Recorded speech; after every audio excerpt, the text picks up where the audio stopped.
10 minute आप मुझे दे दीजिए, 10 मिनट का टाइम आपको एक्स्ट्रा दीजिए, ठीक है। सीपीआर क्या होता है? Cardiopulmonary restriction. जब किसी भी पेशेंट को सांस लेने में दिक्कत होती है या सांस नहीं आता है, जिसको हार्ट अटैक आ जाता है, उसको हम सीपीआर देते हैं। ऐसे नहीं देना है किसी को भी, पहले देखना है कि उसकी कंडीशन क्या है, सीपीआर देना चाहिए कि नहीं देना चाहिए। सबसे पहले पेशेंट को, कोई भी पेशेंट है उसे हिलाएंगे बुलाएंगे, उसे पूछेंगे, बात करने की कोशिश करेंगे कि वो रिस्पॉन्स दे रहा है कि नहीं दे रहा है, पहला स्टेप। दूसरा स्टेप, अगर वो रिस्पॉन्स नहीं दे रहा है तब हम क्या करेंगे, सबसे पहले उसकी नाक पर उंगली लगा के देखेंगे कि उसको सांस आ रही है कि नहीं आ रही है। कहीं ऐसा तो नहीं कि उसकी सांस बंद हो गई है, तभी हम इसे क्या करेंगे। अगर हमें फर्स्ट स्टेप असेसमेंट, उसको देखना है, बातचीत करके वो रिस्पॉन्स करता है कि नहीं करता है।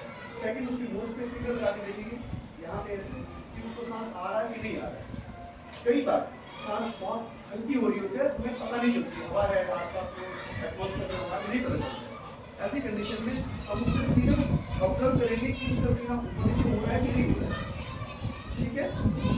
और कई बार इतनी हल्की ब्रीथिंग होती है कि पेशेंट का सीना ऊपर नीचे नहीं हो रहा होता है। ऐसी कंडीशन में दो ऑब्जर्वेशन। थर्ड ऑब्जर्वेशन, फिर हम उसकी पल्स देखेंगे कि उसका पल्स एक्टिवेट है कि नहीं है। कई बार यहाँ की पल्स हाथ में नहीं आती, हम यहाँ ये एग्जैक्टली ये पल्स होती है यहाँ पे लेफ्ट में और राइट में, ये हमारी कार्डियक पल्स होती है, ये चेक करेंगे। अगर यहाँ भी मूवमेंट नहीं है, हाइड्रेशन नहीं हो रहा है, तब हम पेशेंट को सीपीआर देंगे, कार्डियोपल्मोनरी रिस्ट्रिक्शन।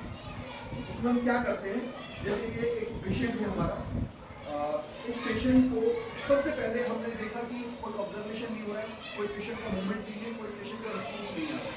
सबसे पहले ये सबसे इंपॉर्टेंट है, आपको ठीक ठाक पेशेंट को नहीं देना है, ठीक है, ये सबसे इंपॉर्टेंट चीज़ है।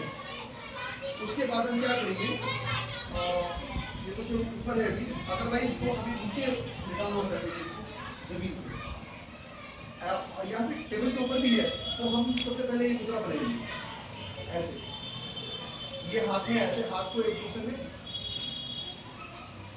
उसके बाद पेशेंट को ऐसे उसके एग्जैक्टली यहाँ बिल्कुल सीने के बीचों बीच, ये एक्सटर्नल है, एक बीचों में एक हड्डी होती है आपके यहाँ पे, एग्जैक्टली उस हड्डी के ऊपर, ये जहाँ पे आपकी पसलियाँ दोनों मिलती हैं, यहाँ पे आके एक छोटी सी हड्डी होती है, यहाँ पे उसको स्टोनम बोलते हैं, वहाँ पे एग्जैक्टली उस जगह पे हमें अपनी हथेली रखनी है। दोनों हाथों को पूरी पावर के साथ में पूरा जकड़ के अच्छे से, और यहाँ पे इस जगह पे रख के और पूरी ताकत से कम 1 से 2 इंच तक नीचे जाना चाहिए। उसको ऐसे दबाना है आपको विद स्पीड ऑफ 100 पर मिनट, यानी 1 सेकेंड में ऑन एवरेज 2। जब आपने बोला 1, ऐसे, अब यहाँ पे कोई हो तो मैं उसको बताता तो पेशेंट को बताओ, बट ये डमी है तो उसको मैं फोर्स नहीं कर, टूट जाएगी।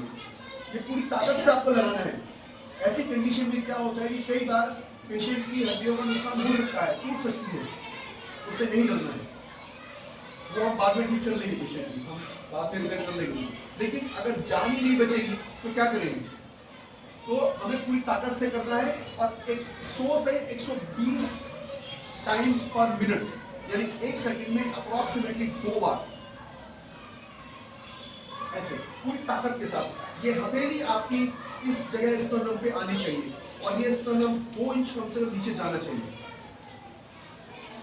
और तब तक करना है जब तक पेशेंट ऐसे करके नहीं उठे, चाहे आपको आधा घंटा हो जाए, कोई मैटर नहीं, या जब तक तब तक उसको मेडिकल एड नहीं मिली, डॉक्टर नहीं आएगा, तब तक कंटिन्यू